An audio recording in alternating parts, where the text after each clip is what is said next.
Hi, it's Dan Blackman. Welcome to the second episode of Tell Me Your Radio Story, where I talk to radio pros. I want to find out how they started in radio. And I'm very honored and excited that I have my colleague on the breeze when I was there. Her name is Valerie Knight. She is the morning host on 106.1 The Breeze in Philadelphia. Valerie, welcome. Oh, hi, Danny. How are you? I'm doing well. Thanks for coming on and talking to me about your radio story. So, the main question from the beginning is how, when, and where did you start in radio? Tell me. All right. Well, this is a long story, but I went to from King of Prussia. I went to Temple University. I went to Upper Merion. I went to Temple University, and I majored in, well, it was radio, television, and film back then. And I thought I wanted to be an actress, and I was kind of going to, yeah, really. I was, which kind of helps in this job, right? And Yes. so I started to major in drama, but it just didn't jive. So then I thought TV news. Now this is a while ago, things have changed since then.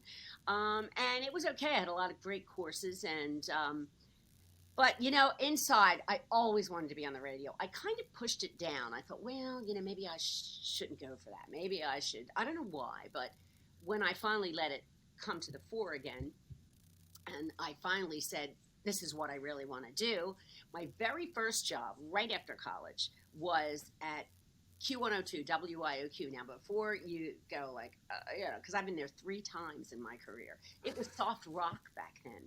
And if you're watching this and you're from Philly, I don't know if you remember Harvey in the Morning, Helen Light, Ed Shockey, R.I.P. Ed, who was a mentor for me, David Dye. And I used to fetch records and take requests and all that. But I wanted to be on the air, and I couldn't get on the air there. So I left for a while. And I started DJing in clubs. I was actually very successful with my husband, Frank. And this was back in the day. And so, hazard of being at home is Jet. Jet, pipe down, buddy. It's my dog. And then through working in the nightclubs, I began to hook up with Glenn Kalina, for instance, who's on the mornings actually now at 98.1. Glenn is a mentor as well. And I said, Glenn, I really want to be on the air, but I don't have any experience. And everybody would say, you have to go to a small town first. And I was married. I didn't want to move. I love Philadelphia. And so Glenn helped me do a demo tape, which I sent around, and I got a job in Allentown, WAEB. It was Laser 104. Was it 104? I don't even remember the Laser. Yeah, Laser 104. I remember it. And it was like they were just starting to play CDs, so it was a while ago. And I worked up there. Jefferson Ward gave me a gig. I worked there for 9 months, and then my biggest mentor of all, Don Cannon, R.I.P. Don, gave me a job at Sunny 104.5 nights here in Philadelphia. And that was, it was a while ago. And so I got the night gig there. First started a little part-time, and then I got the night gig there. And that was the beginning of my career in Philadelphia. Been here ever since, Actually, so I started fetching records back for Q102, but I wasn't on the air. The on-the-air gig started when I got the job at WSNI, which is now, I don't know, what is 104.5? All 104.5. Oh, gosh, it's all 104.5 now. Part of that. It's so funny how stations have just gone through so many changes, how they go through changes, isn't it, Dan? This business. Yes. This crazy radio business, huh? This crazy radio business. That's very interesting how just when you could look and put all your ducks in a row of where you were and who you started out with and who helped you out where you got to. So when you first started out, you were on Laser 104, and then you got on Sunny. Were there any big aha moments that you thought, oh, okay, I get it. I know I could do this. And were there any times like, oh, no, I think I might have messed up? Both. You know that. You've been on the radio. Some days you think you're sounding really great. And even to this day, after all these years on the radio with my own morning show, I'll go like, God, I sucked this morning. So both. But an aha moment, well, when I got behind that microphone for the first time, I was petrified, Danny, but I knew I was home. Does that make sense? Yes. Now, I'll tell you, here's a funny story, and I'll keep it short. Unaccustomed as I am to public speaking, yeah, right. When I was always at Chatterbox all the time, and everyone would say, pipe down, quiet down. My father would say to me, I'll give you a quarter if you can stay quiet for 60 seconds. And I only ever made it to about 20 seconds. So, then I grew up and I made it a career and I made it a successful career. So now, and my father's gone, but I would say, so Dad, I turned it into a job. So an aha moment for me was, I don't know, being behind that mic and saying, I can do this. I can do it. I thought it would be easier than it is. Um, it does take some thought and some planning. And, you don't just willy nilly, at least I don't, flip on the mic and just yak. But anyway, so does that, Yeah. so, There's always preparation. You have to. It's great we ad lib and we do these things, but we have to be well read, know what we're talking about, know what where you have to process a thought before we go on the air, so we could just flow very well. You know what I would tell people when they'd say, "What do you do? Do you just put the mic on?" Especially when I was on morning shows, which I have been on teams many times through the years. I say you make a plan, and then the spontaneity happens within the plan, right? Yes, You absolutely. know where you're going, but as you go there, you might take a right or a left, and things happen. So. You mentioned Jefferson Ward, you mentioned Glenn Kalina, you mentioned Don Cannon. If you want to take one thing, I know you've learned a lot from all of them, but one thing maybe from each that has just stuck out in your mind all these years, and you still at times it comes to you when either you're on the air or you're going to be on the next day, or they just come to your mind. Or they Smile, say, smile when you're talking. You can hear it. You really can. yes, And now, back then when we started, there was no social media, there was no visual. It was all audio. That is actually what eventually, when I decided what drew me to radio, I love the anonymity of the fact that you could hear my voice and just make up what I looked like, And I kind of absolutely. dug that. Well, Don, geez, well, gosh, you kind of stumped me here. I guess that is smile when you're talking. Keep it tight and light, tight and bright. Don't ramble on, which I have to still to this day put a governor on myself because I could ramble. Don was just such a legend in radio. He had the first funny morning show that I ever listened to. Um, but what did he give me advice? No, I could hear Don in my mind saying, just don't mess it up. Just do a good job. Don was pretty to the point. Glenn became was a mentor for me. He helped me get on the air. And then Glenn became my boss. And then he became my partner on the morning show at Q102. So I've been through it a lot with Glenn too. And advice, gosh, it's terrible. I can't. Just smile behind the mic is something that I always think of that I heard from lots of people. Anyone who's viewing outside of Philadelphia, if you ever have watched Rocky, you've heard Don Cannon's voice. He's in the first Rocky when Rocky puts on the radio before his run, and it's Don Cannon, and it's just tremendous. He will live in history forever around the country. Mm-hmm. It just was so great to have that Philadelphia sound and that feel that was authentic, right? He loved that. He loved that he was in that movie. And in the bit, he's talking to some lady named Mrs. Kramer or something. Yeah. And how cold it was. And it was when Rocky had the turtles and he was drinking the raw eggs and was getting ready to run. And Don always says he didn't get paid for that. Really? Really. I never knew that. He didn't. But I don't think he cared because he will live in infamy. Don Cannon. He didn't get paid for that. No. I guess what Don taught me. There's a story about Don. I don't mean to focus on him so much because but he was huge for me and in Philadelphia radio. One time he was driving in the snow. You know how you got to get to work in the snow. It doesn't matter. You better get your butt out there. And Don got stuck somewhere, parked the car in Manayunk, and walked to Ballackinwood in his to get to his morning show. And that's across the bridge, on the hill. That's a walk. Yeah, it's a walk. So I guess maybe that's another thing. I'm not.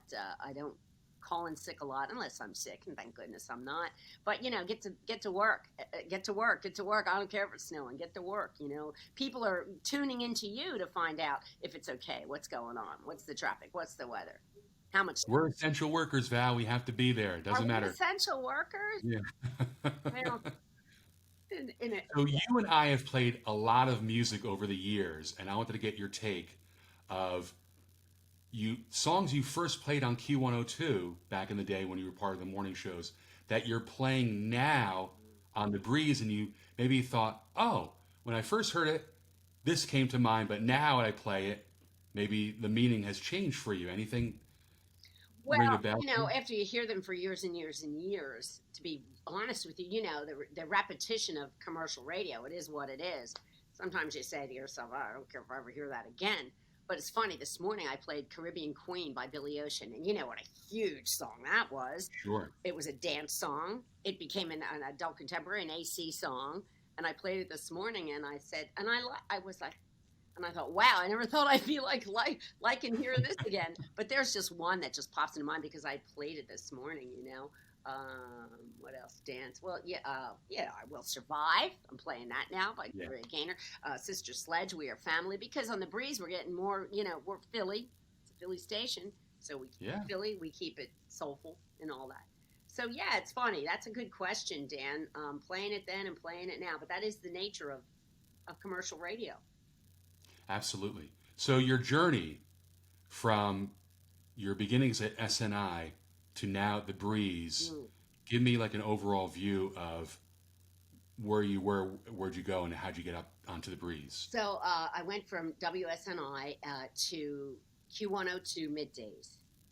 I was so excited because that was back in the day, and I was so excited to get on the hot dance station. It was a hot dance station by then, and we were just really bringing it was kind of coming into really being strong. So I was very excited.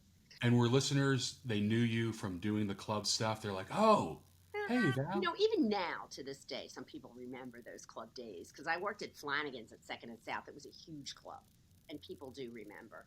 And my husband actually is also in the DJ biz. He was a big DJ in Philadelphia in the club, so they know him. They know, yeah, some people do, but I don't. That's kind of a trap you could fall in radio, thinking everybody knows everything about you. Because no, somebody could just flip the radio on one morning and they never heard your name, and they didn't know who you are, and so. So middays at Q102. There's a Q102. How long were you on there for? Well, on midday. let me preface this whole story because I've been on a lot of stations in Philly. By telling you, I've been fired 5 times, Danny. Now, you know what it feels like to be fired. I don't know how many you have under your belt, but every one of them crushed me. A couple I saw coming and a few I did not. Okay, so Q102 middays. I get let go from there because there was I won't mention his name, but he was, actually, he's a very well known in the business, but he was a difficult man to work for. And he had it in, he didn't like me. I don't know why, but so then I get let go from there. And actually, he let a whole air staff go with a 5/8 share. Can you imagine this guy? Wow. Can you imagine? And so I went over to Eagle 106. Now, in between all of these gigs that I'll tell you about, I did go to the traffic center and I did traffic. What I'm proud of in my career, Dan, is I've done it all. Not just jockeying, which I'm kind of back to now, but, news, traffic.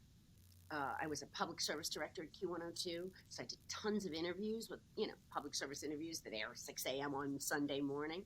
Production. I did a lot of production at Eagle 106. I produced a lot of commercials and was really part-time there. I never actually had a full-time gig at Eagle 106. From Eagle 106, I went to Kiss 100, which went through a lot of different format changes from adult contemporary to we did this 50-50 mix once, half oldies, half new.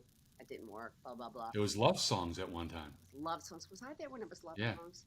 Gosh, I remember that. It's been so long, I can't remember everything. But anyway, Kiss 100. And then how did that end? That ended. No, I'll tell you how that ended. They changed to Y100. And I was really excited because I was back to like a format I loved, hit radio.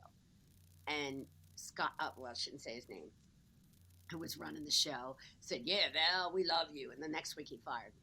Killed me. That's nice. Killed me. Okay. So that's Y100. So then I went back to Q, to the mornings with Glenn and Diego. So I've 3 different stints at Q. And like I said, and in the middle, I wasn't out of work a lot, Dan. You know, in the middle, I'd go back to the traffic center and, you know, I would do traffic on from KYW to tons of stations, to small stations. So then I went back to Q102 and did the mornings there for about 3 years. And that was a really fun gig. But then I started to get the nag. I wanted to be in talk radio because, like I said before, all I do is talk, right? So I thought I wanted to be in talk radio, and there was the WWDB. You remember WWDB Yeah. FM, which is 96.5 now, which is help me. I don't TDY. TDY. That's right, by Intercom. But anyway, WWDB was a talk station owned. It was individually owned by. Well, I don't remember. That's irrelevant. That doesn't matter. So I get there, and I'm pretty much doing news, and pretty much the titans of talk were there. And it wasn't such a conservative. Well, no, I'm lying. Here's the thing: they weren't all conservative talkers, but I was kind of a liberal person. I am a liberal person. So I finally got this Sunday morning show, and I would go on and kind of talk, and I got. For the first time in my career, you know, in music radio, everybody loves you for the most part. Oh, well, they want to meet you. They want to take pictures with you. Well, not at talk radio. They write you I got some nasty mail, Dan. Some really nasty mail. They used to call me a feminazi. That was like a Hillary Clinton. Yeah. I mean, like, it crushed me. I wasn't ready for that nastiness. In fact, I collected some of the nasty letters that people actually put return addresses on, because most people that write that kind of stuff, even on social media now, remain anonymous because they're cowards. And I sent them all a Christmas card, and I said Merry Christmas, and I never got nasty notes from them again. But anyway, DB, I started to get a talk show. I really liked working there. I became a news reporter. I became the person that the anchor, I actually ran the newsroom with Kirk Dorn. He taught me how to run a newsroom. He was from KYW, because we started doing a news thing there then, like a half news, half talk thing there. Didn't work out, but I really, really learned a lot about news radio there. And I would be in the studio all day slinging in the reporters' reports. I was kind of running the newsroom. I was on the air live when Columbine happened, and the flash came over, and I remember saying, it was about 11:10 in the morning. This just in, a shooting at, I remember I was on the air when Columbine. So did you go? I'm thinking about some other momentous things. At Eagle 106, I was left alone to do the news the day the first Iraq War started, with nobody there to help me. Oh, yeah, I got through, but not without a lot of sweat, blood, sweat, and tears. You know. But anyway, go on. I'm sorry. I know your journey. So from DB, then you went to OGL. So here's the firing. There's another firing there, but it wasn't as bad because 35 of us got fired at once. It was one of those. Beasley took over, and they turned it to an 80s station. So that's probably the first time in my career. That was at the end of, that was 1999, that I was out of work for a little over a year. And my husband, we had a little store restaurant in Manayunk, and I went there for a while, and I thought, well, maybe my radio career is over, but I still didn't give up. I don't think I wanted to go back and do traffic at that point. I had had enough of like running back there and doing that. So then I started to try to get in over at WOGL, which was oldies, but then became the greatest hits. You know, they dropped that oldies moniker pretty early on, even though people still say that. Not now, though. It's so different there now. And Don Cannon was there, my mentor.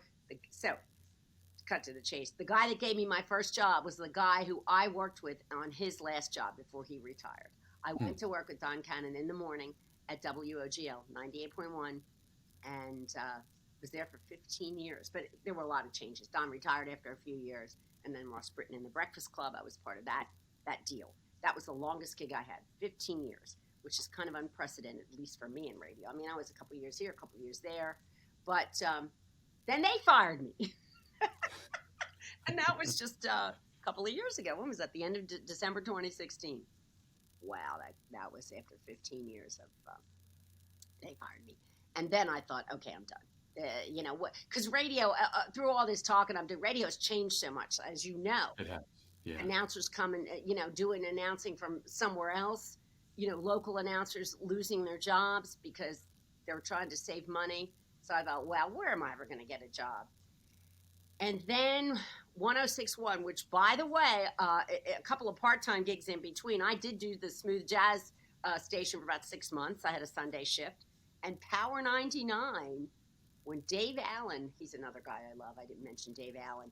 He gave me a gig there for about 6 months, and I was the only white person there. That was an interesting, fun. I remember I went to the Black Expo, just to get the experience. I was on a really urban station for about 6 months, and that was in between all this that I'm talking about.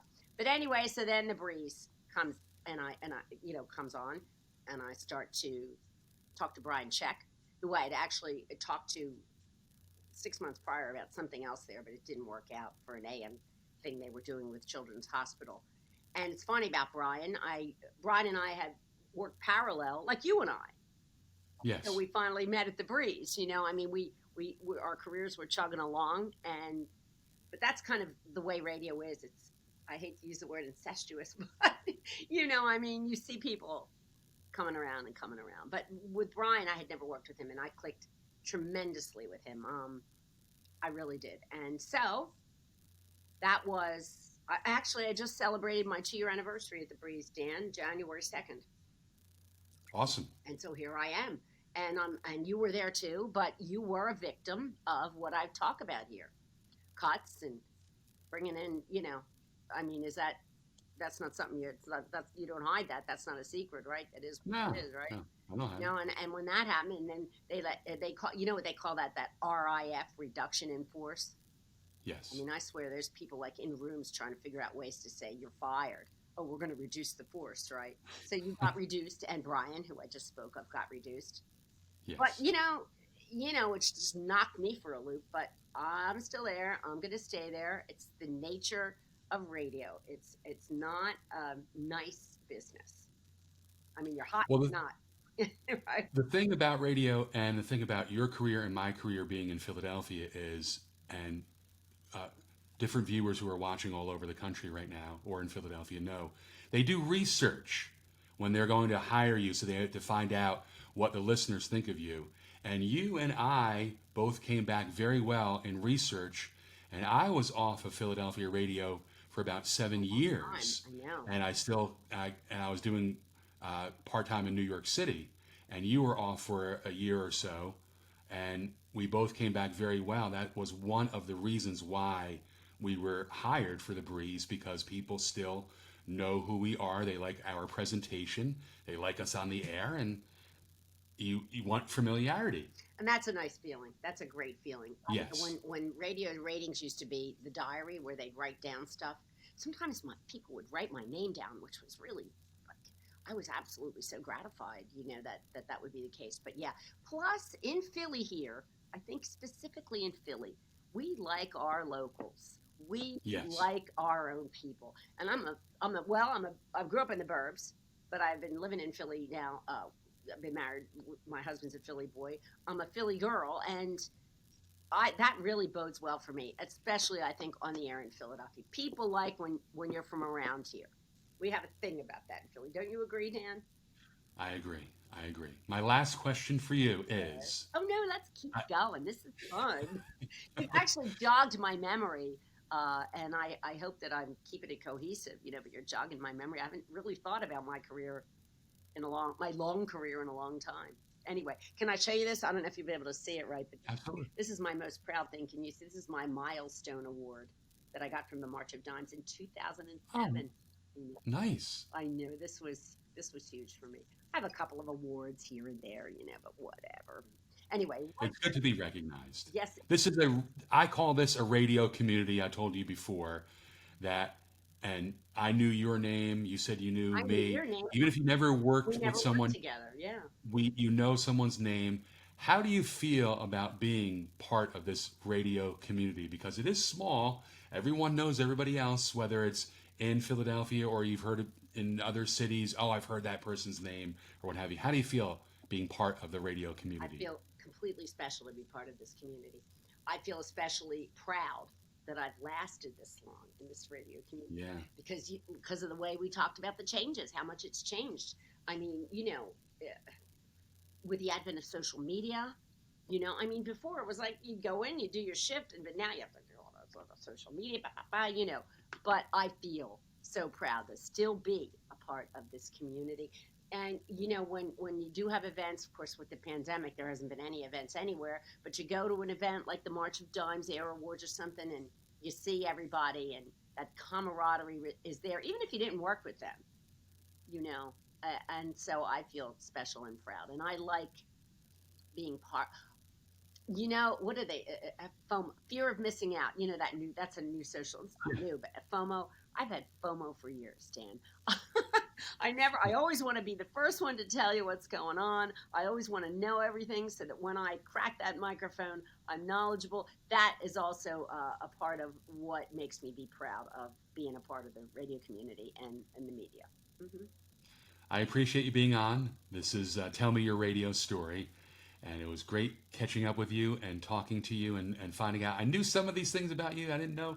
I learned some things, and I appreciate you being part, and I'll have more episodes. Again, Valerie Knight. She is the morning host on 106.1 The Breeze, and it's 6 a.m. to 10 6 to a.m. 10. Please tune in. I have the Showbiz Buzz every morning, twice a morning. So, I get that celebrity thing going on. Got a little bit of news. Bob Kelly from Fox 29 does traffic, and you never know what's going to come out of his mouth. And well, and great music. The music is just better than ever here in the new year of 2021. So tune in, please. I'd love to see you there. Thanks, Val. Good seeing you. Thank you, Danny.